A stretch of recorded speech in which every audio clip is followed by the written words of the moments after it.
This month's crate is inspired by our trip to HawaiiCon and sponsored by our friends at the Dragons and Stuff show. Our adventure is the Crucible of the Onasha, a new race we are adding to our world of Halcyon. Volcano dwarves, coastal-dwelling elf-like beings, and an island paradise in trouble. Will you be able to save it? Some items in this crate can be used in the adventure. Other items should be used daily. Thanks to the Dragons and Stuff crew for helping us with this month's offering and sharing the love of all things Dungeon Crate. Welcome back, friends and scoundrels. Got the November Dungeon Crate here to take a look at. Pretty interesting one. A little bit kind of different. But we'll talk about things a little bit later. So, let's dive in, shall we? First thing we have is a D20 soap. It's a nifty little novelty. D20 soap, presented by Lyra. Just because you might be a 6'5" barbarian covered in the blood of your enemies, doesn't mean you have to smell like one. This 20-sided die-shaped soap will give you a boost on your next charisma check. 3D panel boat, well, I suppose it's actually 2D. Or a 3-panel boat. I don't know how to read. 3-panel boat. Presented by Alex. Alex has always dreamed of ditching the party and becoming the scourge of the high seas as the captain of a pirate crew. With ArcKnight's awesome boat terrain, she might just be able to live out her dream. We loved the full-size version so much, we had to make us our own small version we could fit in the crate. Got another set of dice. These ones from Game Science. Set of dice, presented by Squire Quigley. Squire Quigley strides boldly forth, but constantly needs a new set of dice, and luckily, we've included a full set from Game Science in this month's crate. May these dice bring you better rolls than Quigley ever gets. Our usual advanced deployment with some tentacles. Tentacle token stands, presented by Marcus.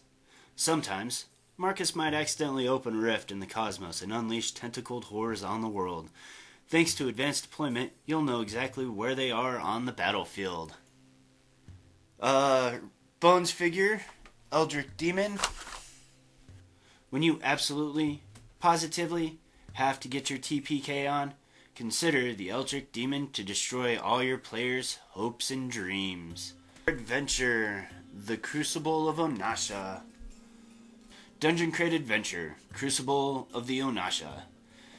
An island adventure perfect for taking your players on a tropical getaway of death. Your party might just survive so long as they aren't taking advice from Sir Gerald's Guide to Heroic Endeavors. Alright, so that's all the fun stuff that we got this month. Not a terribly bad crate. A couple things that I'm not overly enthused about. Like the boat, doesn't have a direct place in the adventure, so unless you're going to write up your own thing to go along with it, there's not really much room for it in the crate.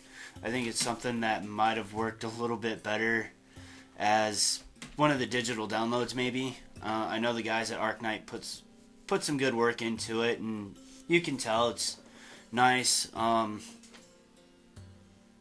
But yeah, other than that, I don't have too much of a place for a boat right now. I don't see us using it. Could always think outside the box too and use it as a sky ship or something too. Nothing saying you can't. And a lot of people do use it. Not saying I won't, just don't know what for now. The other thing I wasn't overly impressed with was the dice. For the cost of these things, I'd just assume go get a set of Chessex. There's a lot of mold lines on some of them, and flashing where the material is injected into the mold.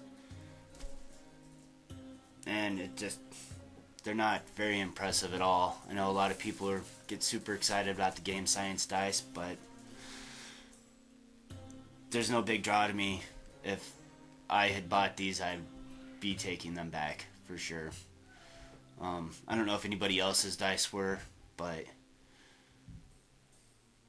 that's how ours were, and didn't stand out to me. Other than that, it's always nice to get a set of dice. They always come in handy one way or another. We run quite a few one-shots and random people who don't have dice around here, so maybe they'll get used for that. I don't know. We'll see. And the tentacles. This is a little bit nitpicky and not a big deal, but doesn't seem to be the best work that advanced deployment has done. I mean, they're cool, they look nice, but they're falling out of their stands too easily. Oh, that tentacle's dead. I think it was really neat that the tentacles came on different color bases. Kind of helps keep track of what's going on. Some people have a difficult time dealing with that, and solves that problem for them. One of the ideas I was thinking is it'd be really cool to get just the bases and the clip piece and put them on your own bases. Even use the whole thing as its own for other tentacles to add a neat effect with other miniatures if you have tentacles you've made or bought elsewhere.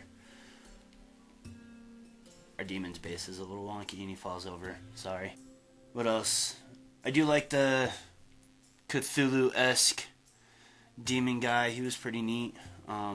Good sized figure. I'll find a good place to use him. Like I said, the dice are nice to have always. They'll get a use somewhere, I'm sure. I'll try them out and see how I feel about them. I'll clean them up. But we'll see how they work. Maybe I'll give a update on those in the future. And then the adventure. The adventure is a really cool idea. There's a few things reading through it that I think don't quite make sense, like the hook itself. But that's an easy enough thing to fix with a little bit of updating or modification or whatever. And the soap. It's soap. I don't know what to say about it. I said it's neat novelty. Probably just going to sit on a shelf somewhere. Maybe it can be a feature of the videos going forward. We need some more stuff to clutter the table with. Anyways, thanks for watching. Like, comment, subscribe, share this around. Turn on your notifications. Don't forget to check out the Facebook trading group. I often forget to suggest that. And until next time, live to roll.